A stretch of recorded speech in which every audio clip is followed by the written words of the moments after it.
उन्हाळा चालू झालेला आहे. उन्हाळ्यात जर तुम्हाला थंडगार पिण्याची काही इच्छा झालीच तर असा म्हणजे मँगोचा ज्यूस करून प्या.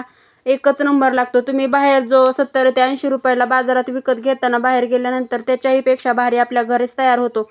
तर इथे पहा, मी बाजारातून एक आंबा घेतलेला आहे आणि आंबा मस्त असा धुवून कापून घेणार आहे. आणि त्याच्या जो आतला गर आहे ना, त्याचा मी मस्त असा मँगो ज्यूस बनवणार आहे. आणि मँगो किती छान निघलेला आहे पहा. एकच नंबर असा हे मँगो आहे आणि ज्यूस देखील एकच नंबर झालेला आहे.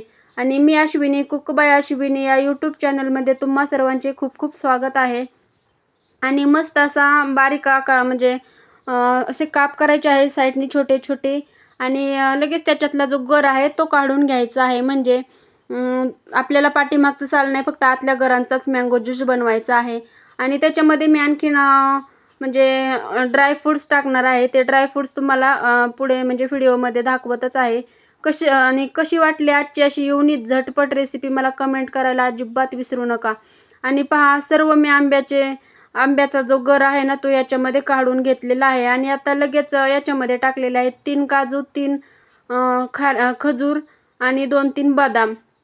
आणि लगेच टाकायची आहे थोडीशी साखर आणि वरतून 1 कप दूध टाकायचं आहे. म्हणजे आपला मँगो ज्यूस एकच नंबर असा होतो बघा. आणि फायनली झालेला आहे आपला मँगो ज्यूस तयार. कशी वाटली आजची रेसिपी? बाय बाय, भेटूया पुन्हा.